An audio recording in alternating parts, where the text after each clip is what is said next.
Mudou da nossa geração, né? Quem foi criado aqui daqui de 80, 90? Você fala, eu. A vida meio das coisas. A mãe respeita a mãe. Você sai na rua, se a mãe quiser botar medo em nós, nós não estamos correndo, não. Sai correndo, o velhinho que pegar. Quem quer pegar nós? O homem do saco. Eu tinha medo do homem, minha mãe falava que era o homem do saco. Eu nunca tinha medo do saco.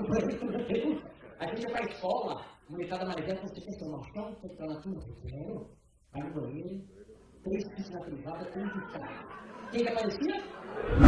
Tinha a loira do banheiro e tinha quem? O velho do saco preto. Era separado agora, a pergunta comigo misturou tudo. Agora tem a loira do saco preto que é na rua. Gostou? Curte, compartilha. E me segue, @erosprado. Aqui é o Brasil.